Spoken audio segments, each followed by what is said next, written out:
Hello. Welcome on in the room tonight, guys. I'm so excited that you guys decided to be a part of this free masterclass today called Obedience Today, Clarity Tomorrow. My name is Sydney Brown, and I just am so excited to get into all that God has to share tonight. But before we get into that, please drop in the comments where you're watching from, how you got here, and if you're watching this on the replay, for those who will catch the replay, tell me again how you got here and where where you are watching from. I'm super excited to get into this today because I got this idea on the airplane on my way back from my Thanksgiving break vacation in Puerto Rico. I was sitting on the plane and I could not for the life of me get comfortable. And I just recalled a conversation that I was having on live on TikTok, and this was birthed from that place. So I was sitting on the airplane and I was getting all these notes, all of these thoughts start flooding to my mind. I'm like, oh, this would be so good, because we're about to enter into a new year. But some of us go into the new year with all these plans, goals, and aspirations, but we're unclear of what God is even telling us to do right now.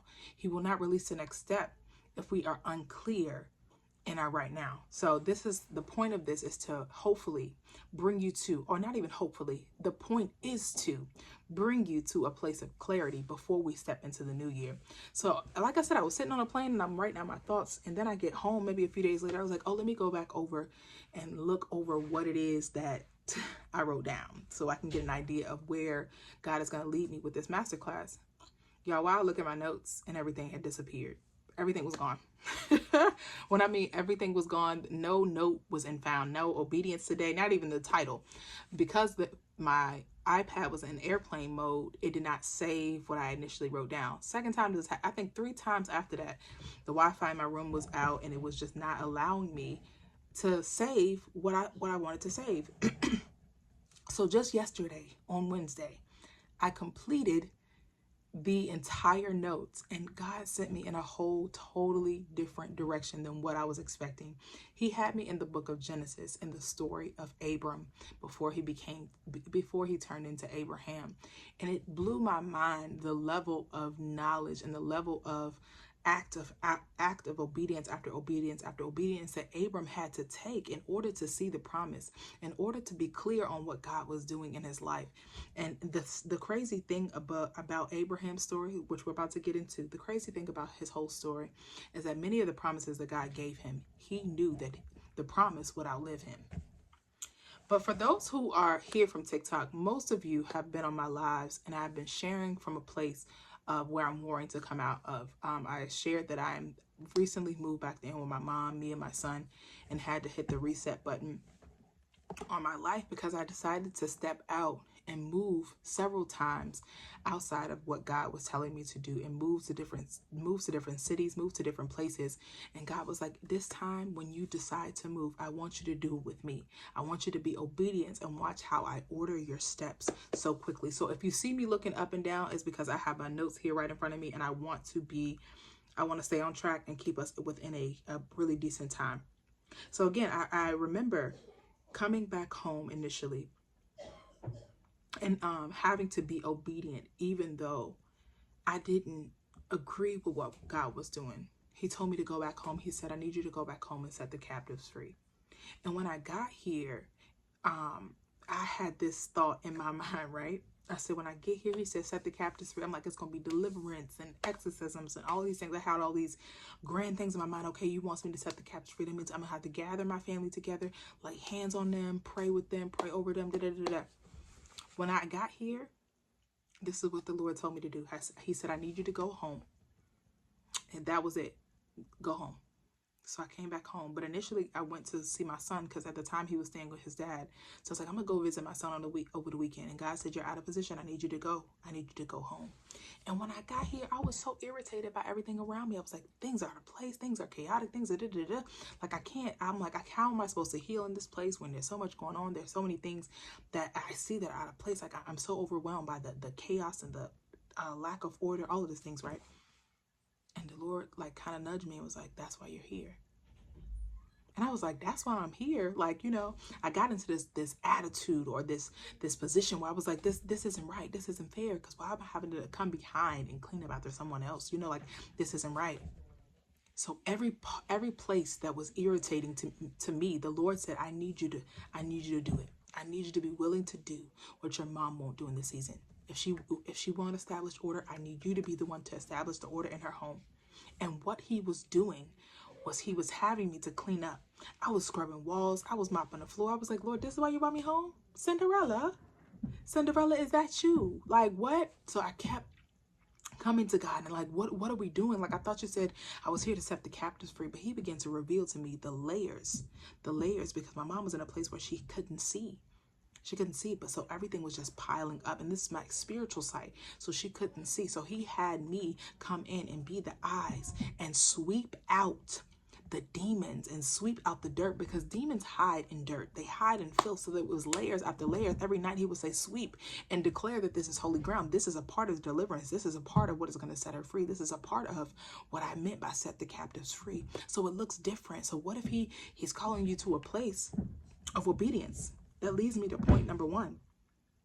Obey with the little instructions when it doesn't make sense. Obey when it doesn't make sense. I wrote here, oftentimes your purpose is on the other side of your obedience to the instructions God has given you. The path isn't always clear, but clarity comes when you keep walking. When you keep walking. He led me to Genesis 12:1. It says, go to a place where I will show you.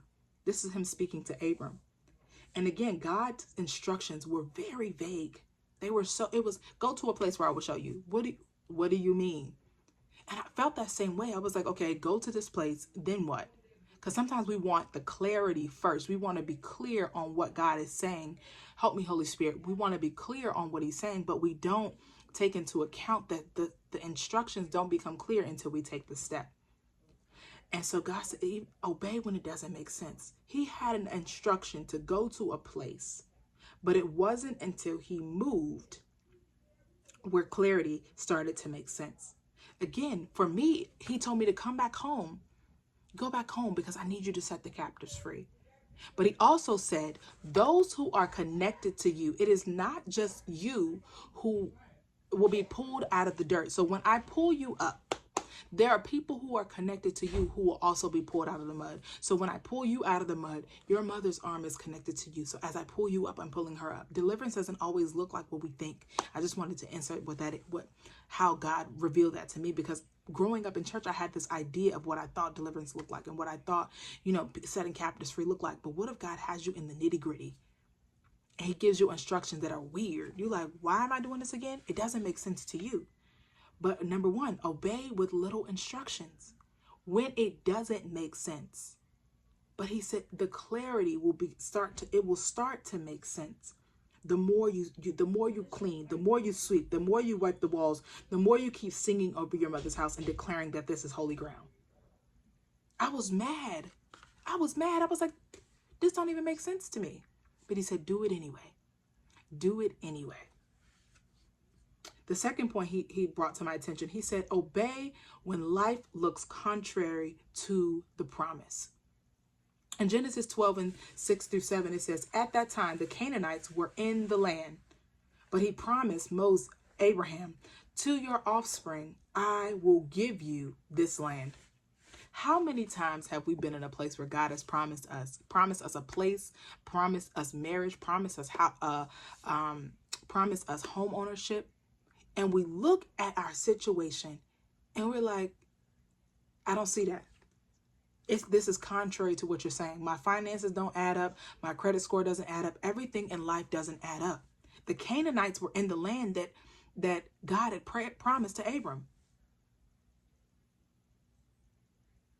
For some reason, like, God had me leaning so heavily into Abraham's story and all of these great promises that he had laid out before Abraham. But Abram had to continue to say yes after yes after yes, even when everything looked contrary to what God was saying. Later on, we're going to get into how he spoke to Abraham and said that him and Sarah would bear a son. But they were old and Sarah was barren. All of these promises that God was making to Abraham, yet he still had to be obedient to what God was saying to him, even though it didn't make sense to him. 1, it didn't make sense. And 2, it looked contrary. When I got here and he began to tell me how, I'm going to restore you. I'm going to restore all the years of the palmer worm, the cankerworm, and the locust. So this was a promise that he was speaking to me, but it was also coupled with the obedience that I had to continue to walk out, be willing to do what she's not. Be willing to do what she's not. I'm like this. And I was getting frustrated in it because everything that I was doing, it seemed to be contrary to what he was saying. She will serve me again. She will be set free. And I'm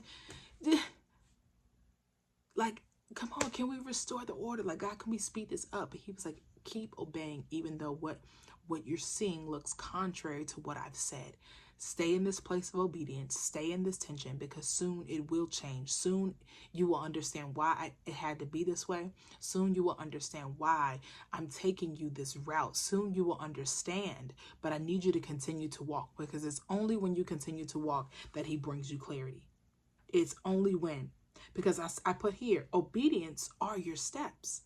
Sometimes we're like, I don't know which way to step. I don't know which way God is taking me. I don't know which way he's leading me. But he said, when you obey, those are your steps. They're not necessarily physical steps that you put one foot in front of the other. Sometimes they are. But in this case, obedience is the steps. In his word, it says the steps of a good man are ordered by the Lord. How does he order our steps?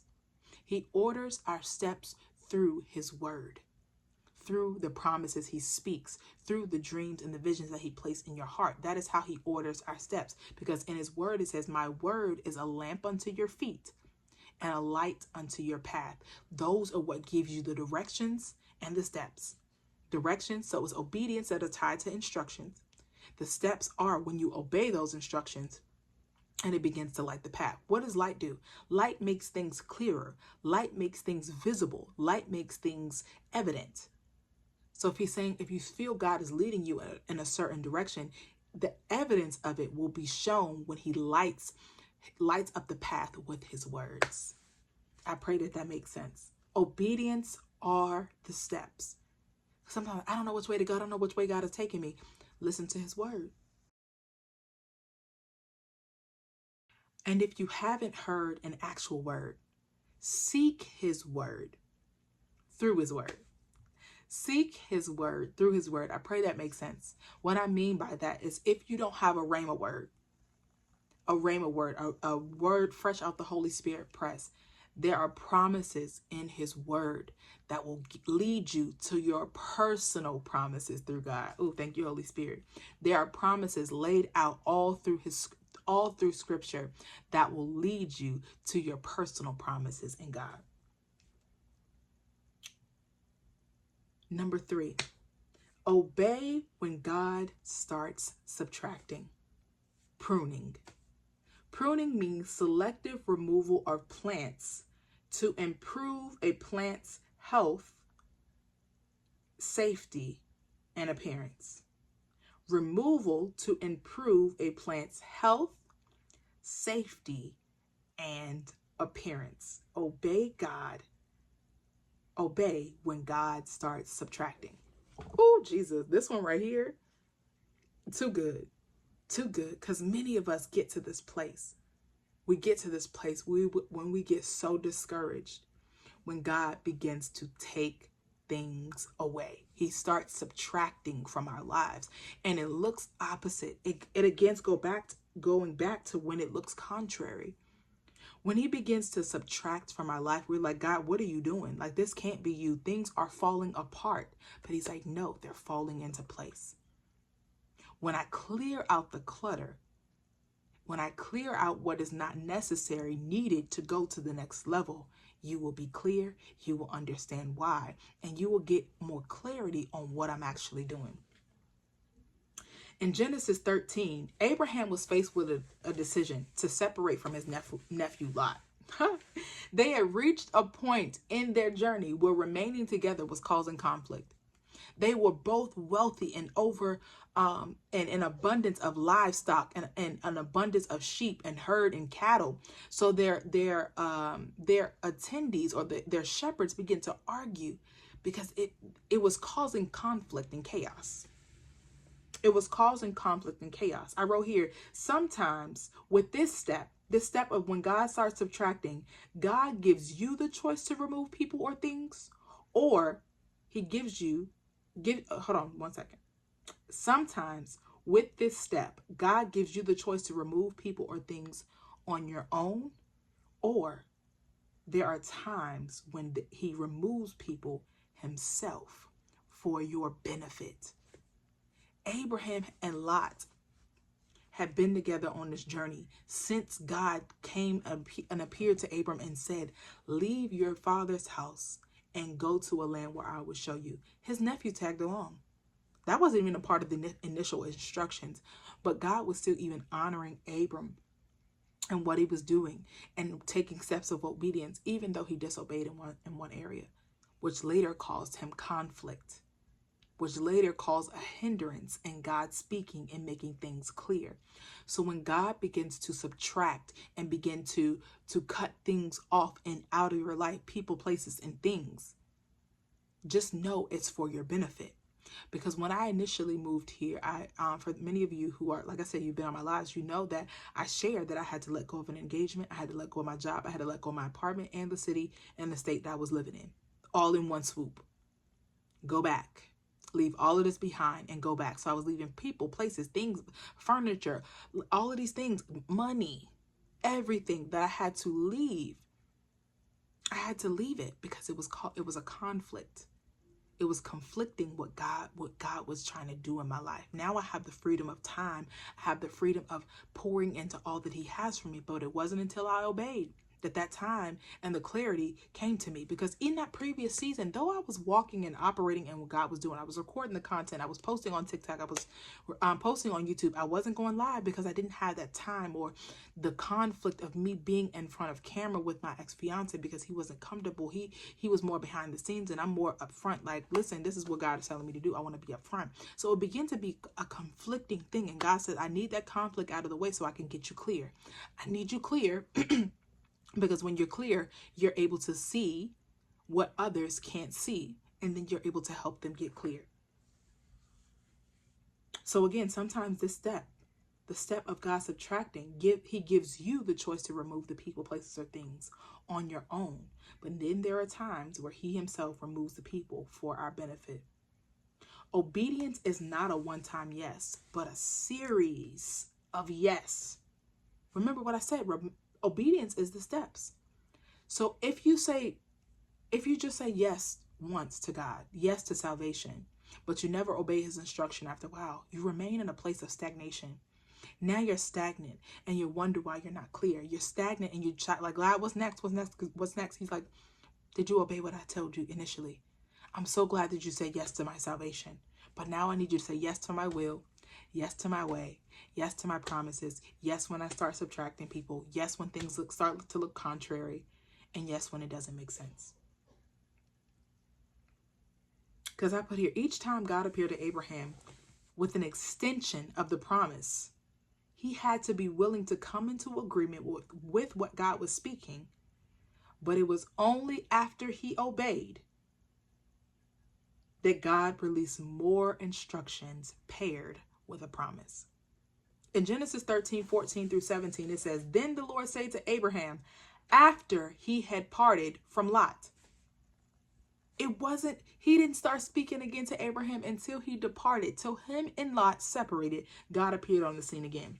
Then the Lord said to Abram, after Lot had parted from him, he said, open your eyes, look around, look north, south, east, and west. Everything you see, the whole land spread out before you, I will give you and your children forever. I will make your descendants like dust. Counting your descendants will be impossible as counting dust of the earth. And after he shares the promise, here's the instruction.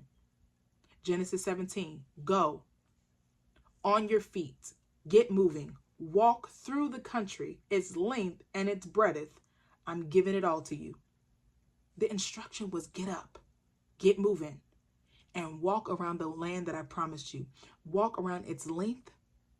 So how long it is in its breadth, which means its width, the width and the length of it. I want you to look north, south. First, I want you to look, see with your eyes. Look at what I'm promising you. Then I need you to turn around and walk around that thing. Because just like he promised Joshua later on, everywhere you place your foot, I am giving it to you. It is already your possession. It was already your possession. Abraham's obedience led God to revealing more clarity surrounding his promise. Like I just said, he later promised Joshua the same thing. Every place you set your foot, I will give it to you.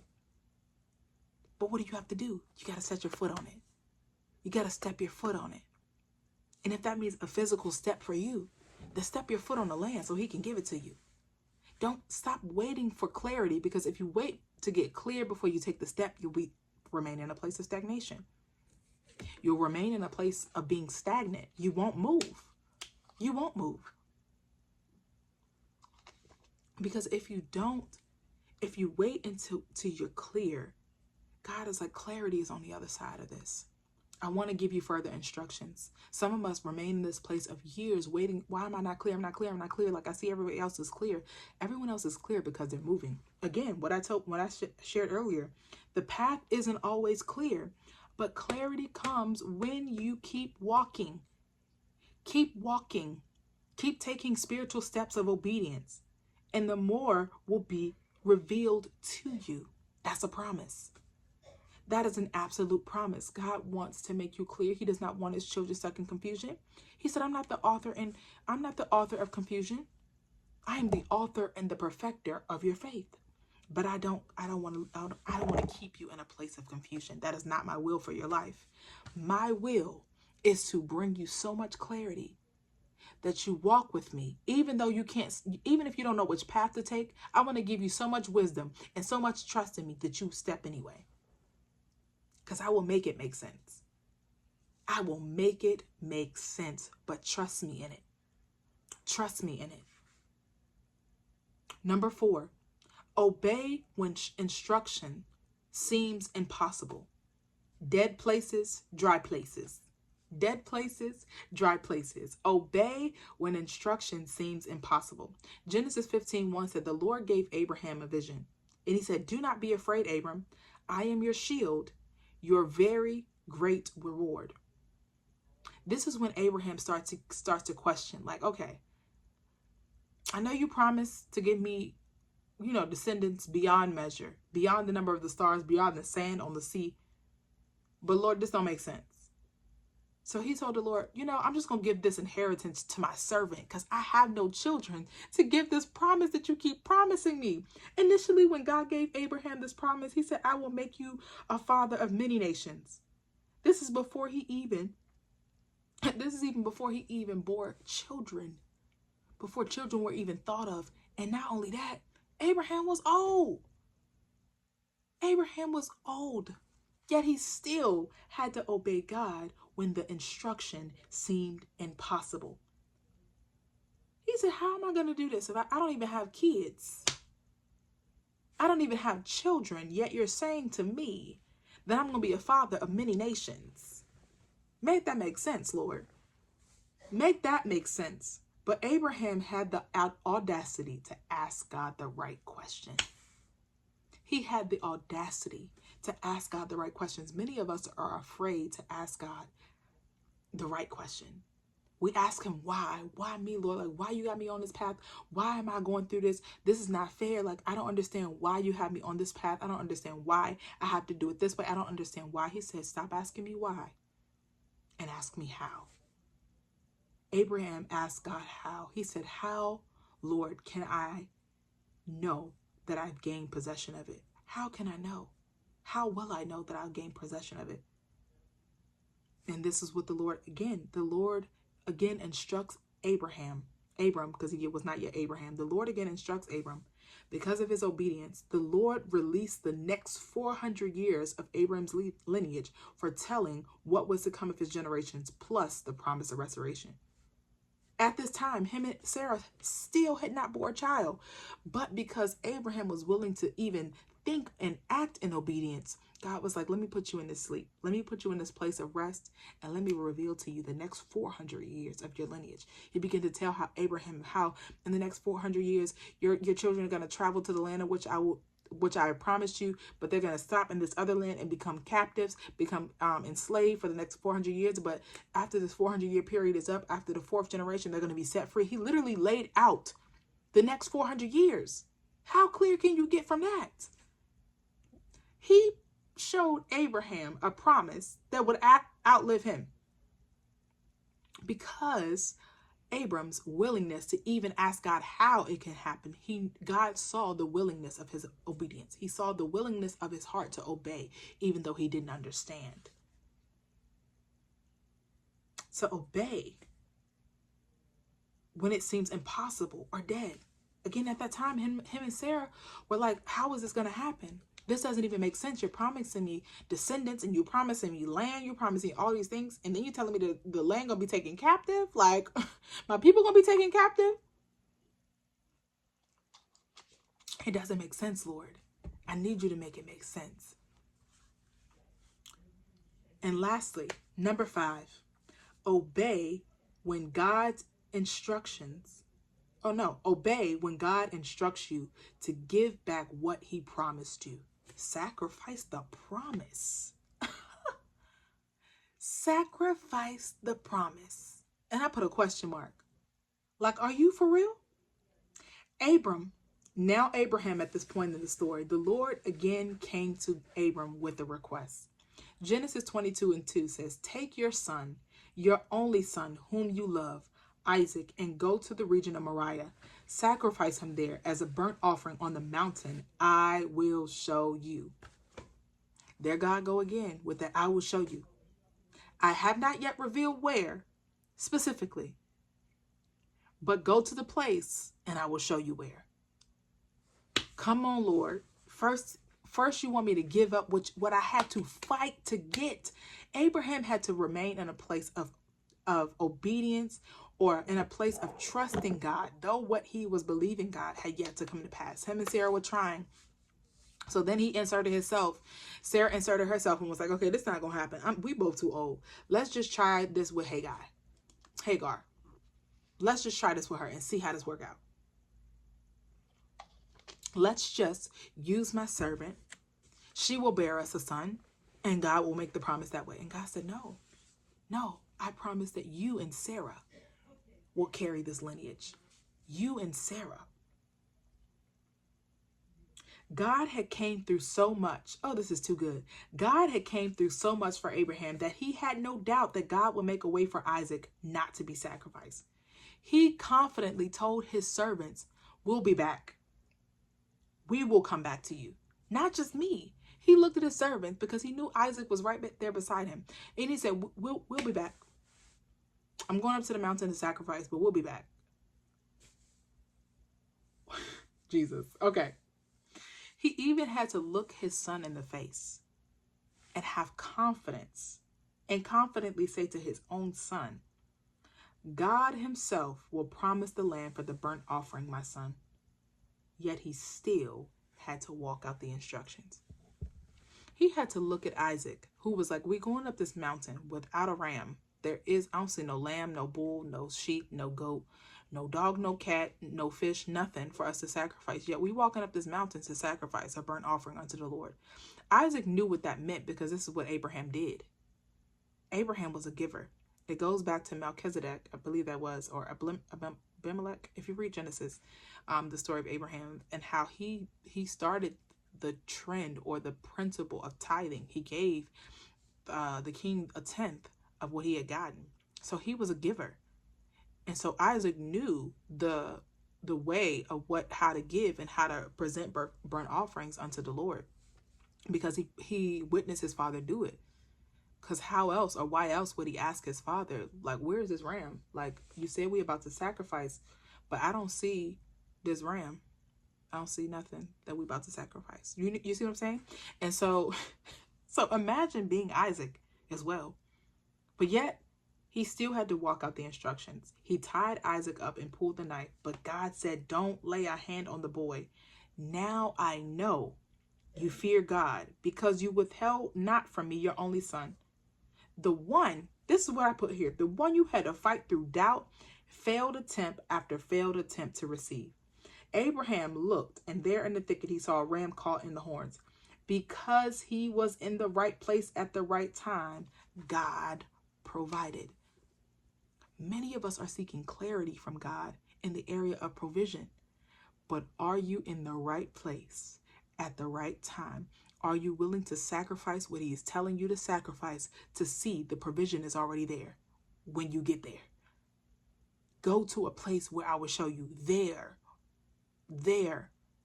I know there seems so vague because you're like, okay, go there, but then what? God said, get there and it will be there.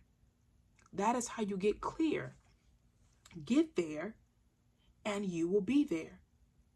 Finally, after all of this, the Lord appeared to Abraham with this promise and clarity.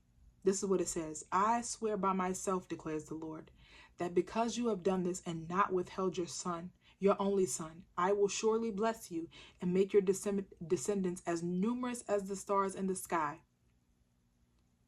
I will in the sky and the sand on the seashore. Your descendants will take possession of the cities of their enemies, and through your offspring the nations of the earth will be blessed, because you have obeyed me.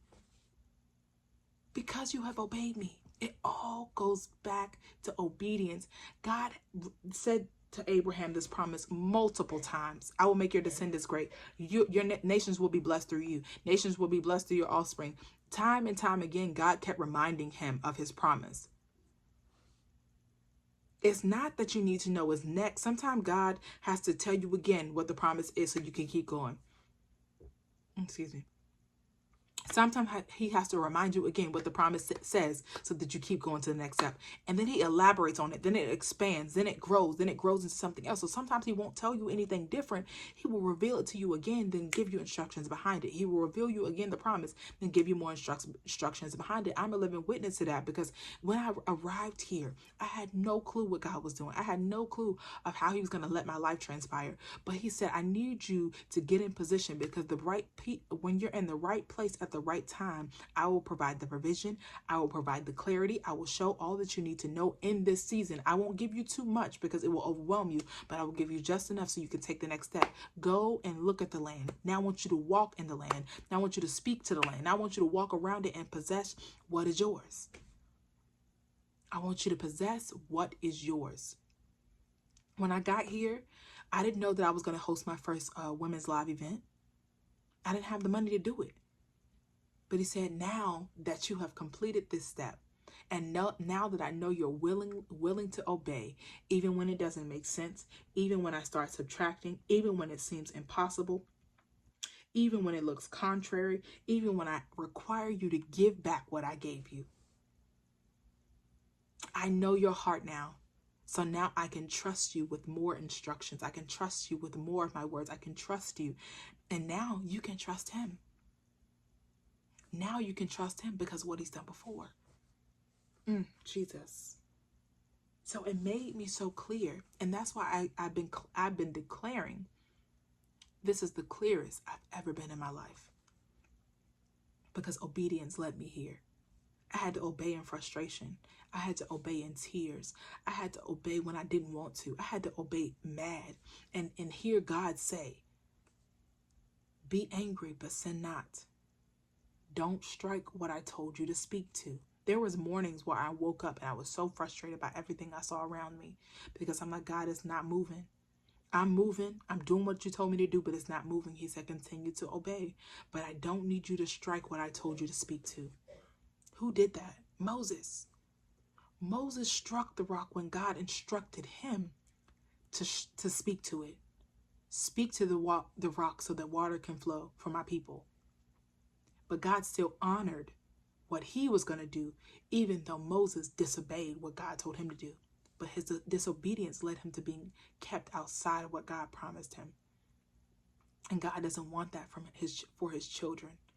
He wants you to receive all that he has for you. But sometimes in anger and in fear of things are not moving, things are not shifting, we get to a place where we're like, God, I thought this was going to happen. And we retreat and we stop obeying, and then we get less and less clear. We stop obeying and we get less and less clear. We stop obeying, and then we find ourselves in a fog. I can't move. I don't know what to do. I don't know what to do. We keep saying that. And now we're affirming what the enemy is saying. You don't know what to do. You don't know what to do. See, you stuck. Now you stuck. See, you don't know what to do. You're stuck. Then we come into agreement with the enemy. When God says, obey, come into agreement with me. I know you don't understand. I know you don't agree with my way, but come into agreement anyway. Do it anyway. I know you don't agree. I know you don't agree with going back home. but I need you to obey anyway, because there's something there I need you to get, but there are people there I need you to get as well. There are people there. It's time to take action. Many times we seek God for what's next in our life, when in reality, have we obeyed the last thing he showed us or told us? Have you obeyed the last thing that he showed you and that he told you? There are things that he spoke maybe even years ago that you are still sitting on. Are you still sitting on your hands? Are you still sitting on your gifts? Are you still sitting on all that he said is yours? Don't keep looking at it when he said, when he told Abraham to look, he said, look north, south, east, and west. Then he said, get up. Now get up and go to it. Put your hands on it. Put your feet on it. I want you to feel, touch, see. I want this to be a full experience. So when you see it, you know how those people who are in the personal development space, they talk about manifestation outside of the Bible, but they talk about manifestation, and the concept that they are speaking of is very true, but the way they go about it is not biblical. So they talk about, manifestation and visualizing the things that you are wanting for. God, that is a God idea. That's a God idea. That's a concept in his word. Because when he tells you to go look at something, when he tells you to go put your foot on it, he wants every part of your sensations, all your senses, your sight, smell, taste, touch, feel, all of that. He wants all of that to be involved so that you get a mental image of what he's trying to show you. Because he knows if you can see it, before you see it, you'll believe it. If you can see it, which is a mental picture, vision, if you can visualize it, if you can get your brain to feel the sensation of what God is doing, it becomes reality to your mind, because things that are in your mind that your brain can't fully comprehend, it runs from. But God said, get a mental image. Go put your hands on it. Go touch it. Go feel it. Go see what it feels like to be in this place. Because just know it's yours. Just know it's yours. Manifestation the world may have changed it and used it and flipped it into their own thing, and manifest what you want. Manifest. When God said that was my concept. That belonged to me. They may be using it for a different light, but God said, put your hands, put your feet. I want you to look, then go, then touch. Oh, Jesus. Probably smell the atmosphere of where you're about to be. Go look, go feel, go touch, go walk around it. Get all your senses involved in this so your body knows this is where you belong. Oh, Jesus. Jesus. This walk with God is blind steps.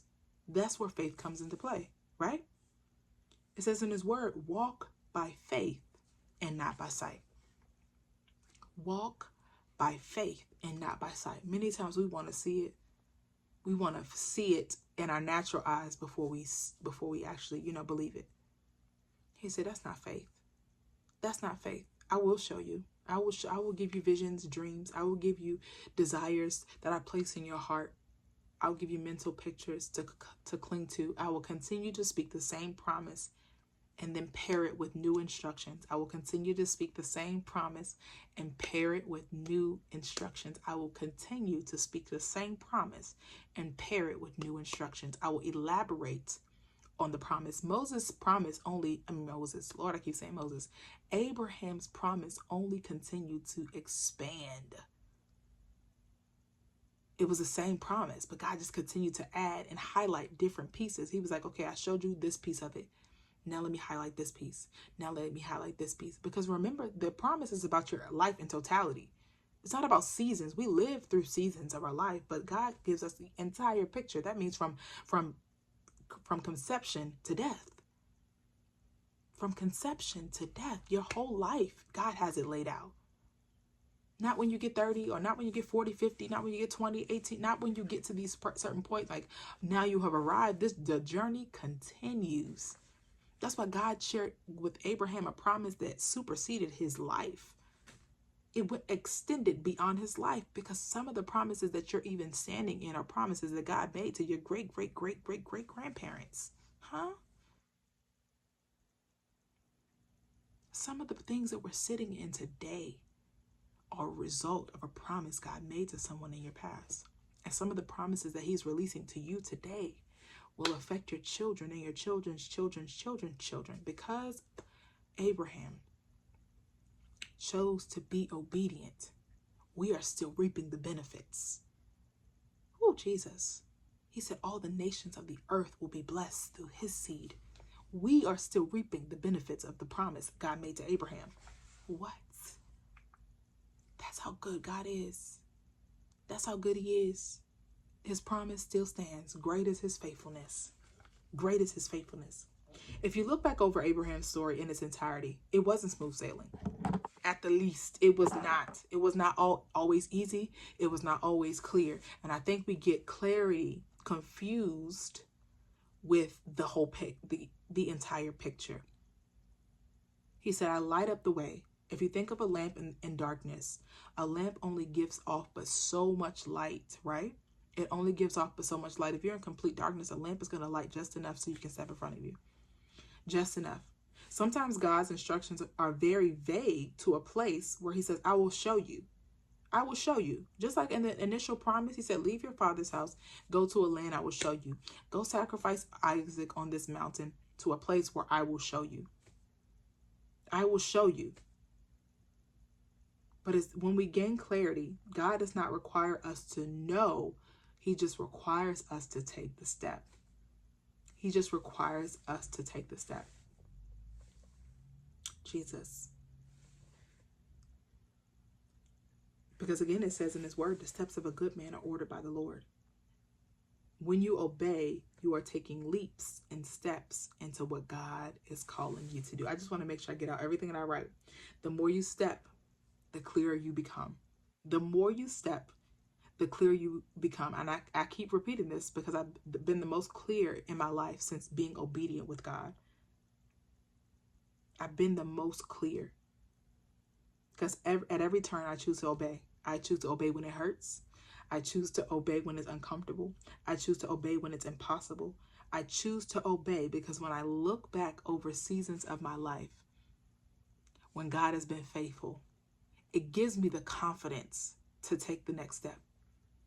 Sometimes he calls you to a place of remembrance, remembering what God did in the past and how he delivered you from something else will give you the strength to take the next step into what he's calling you to obey next. Because obedience is hard. It's not easy. Because most time it contradicts what your flesh wants to do. 9 times out of 10, it contradicts what your flesh wants to do. Many things that your flesh desires, God does not want. And so obedience causes us to go against our human nature sometimes. 90% of the time. I've looked and saw how faithful he is. And because of his faithfulness, it gave me more trust to know that he will come through again and again and again. As I wrote here, just as Abraham looked back to remember the faithfulness of God, we have to do the same thing to give us the courage to take the next step. In closing, I want to share this because God gave me this as I was wrapping up with this masterclass. He said, someone needs to hear this. Disobedience does not necessarily disqualify you from the promise.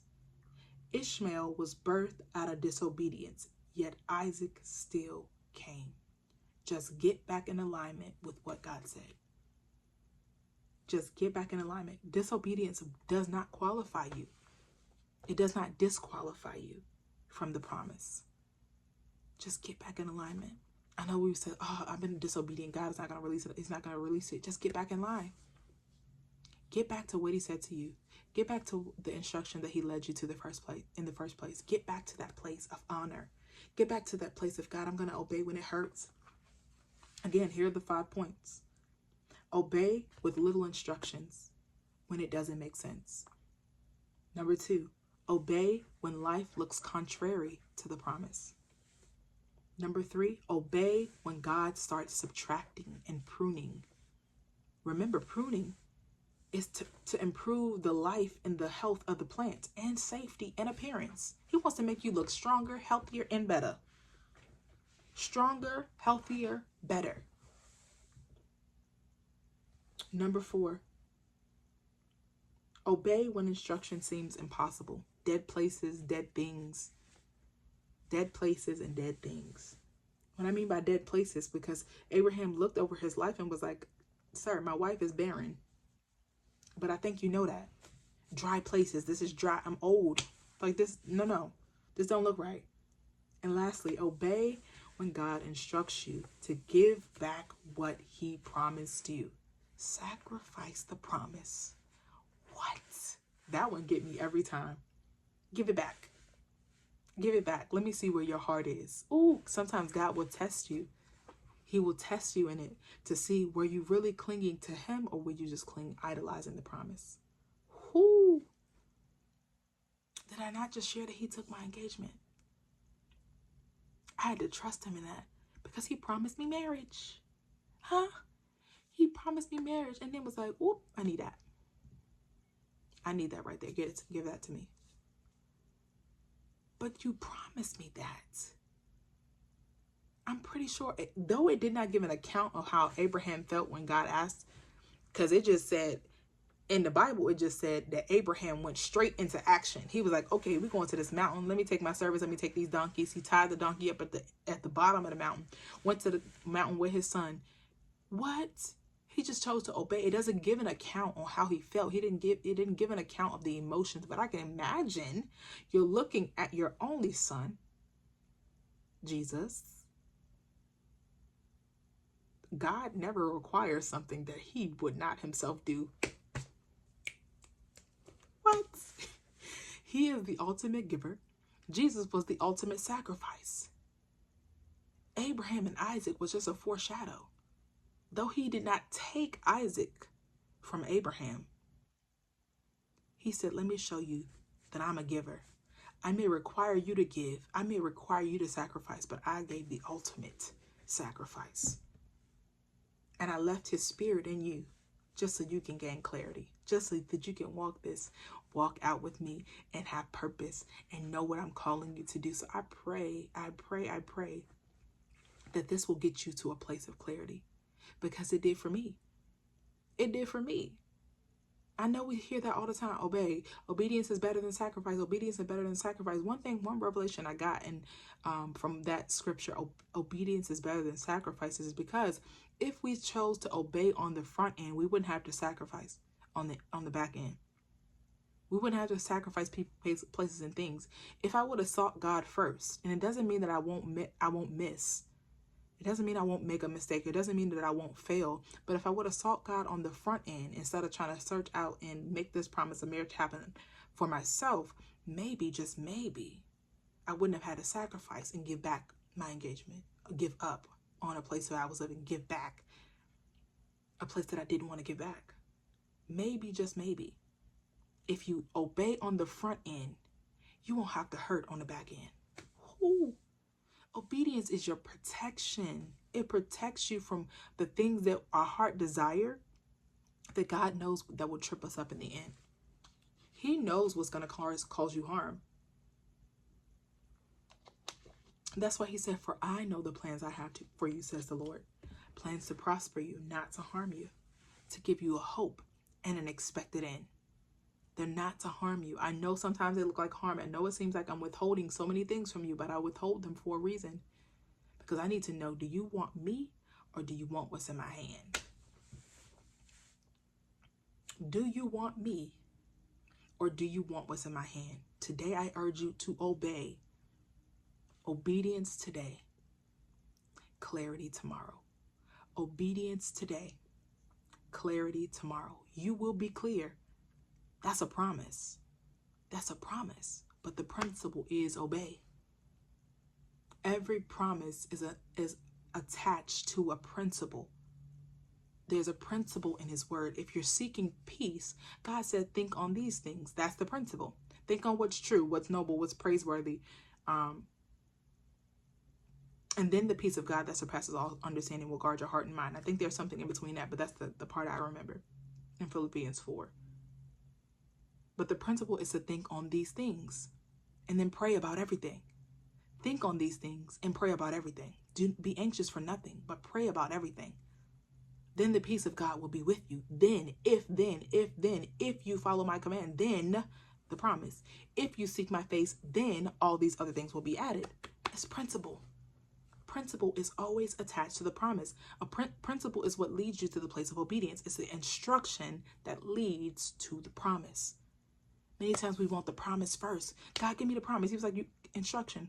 Did you obey the principle? There's a principle. There are laws, rules, and there are laws that God has set up. I want to say rules. There are laws that God has set in the earth as principles that will lead us to his promise, to experiencing his fullness,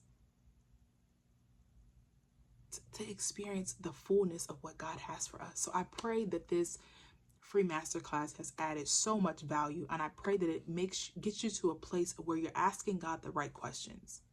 Time out for stop asking him why. It's so easy to ask why. Why is this happening to me? Why does it have to be this way? Even Jesus got to a place where he was like, Lord, if this cup can be passed from me, please take it.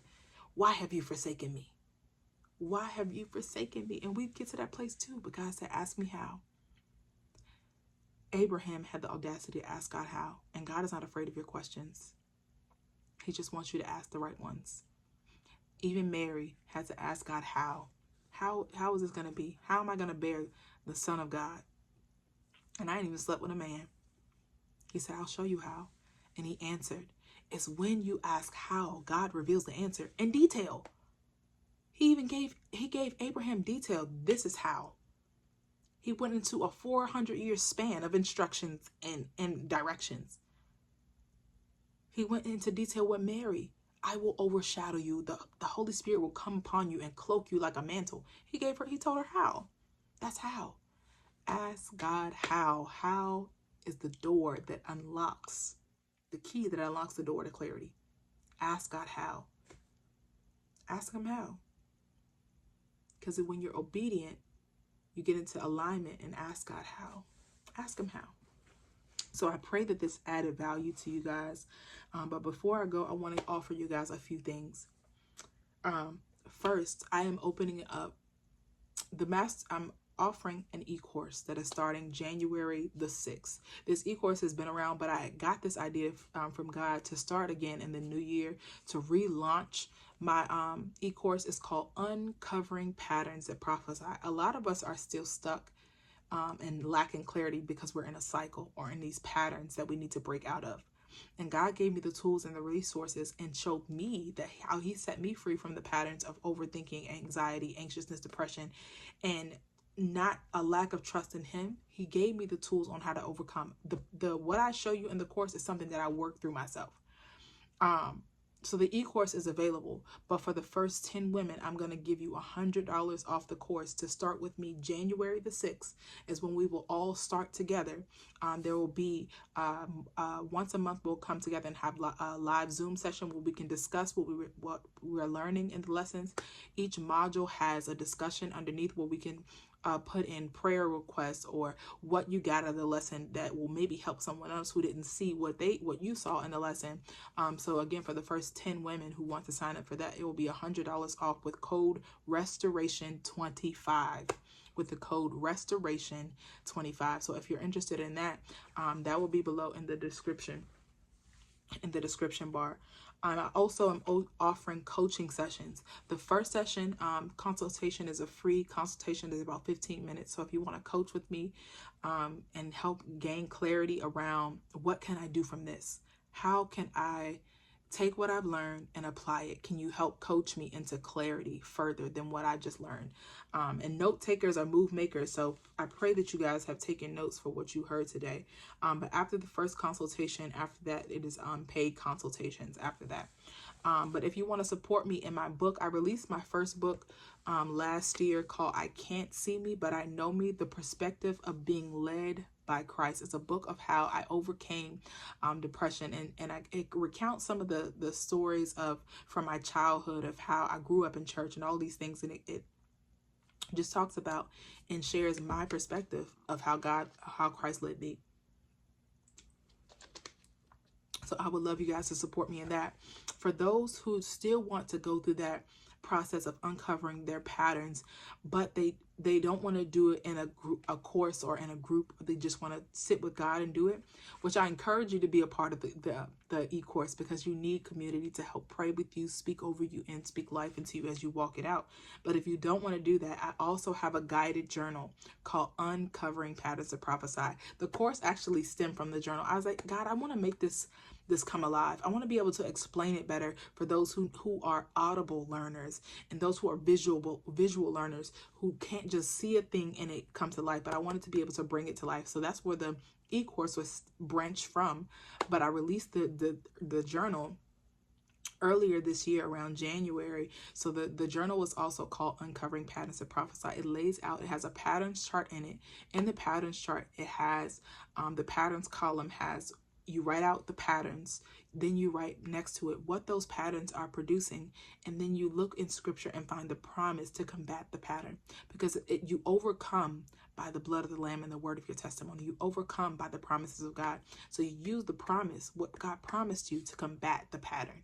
Like, God didn't call me to that. He didn't call me to cycles. He's not the author of confusion. You know what I mean? Like, that's the process in which the journal goes.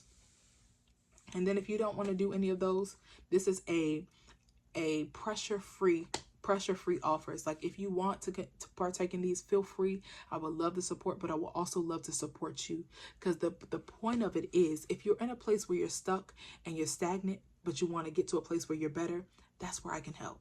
I can help you with that, because I've gone through the process. These processes that I'm sharing with you guys is something that was proven through my own life. I didn't just come up with this just because. No, God showed me the tools, and he said, now I want you to share those tools. I want you to share what you have.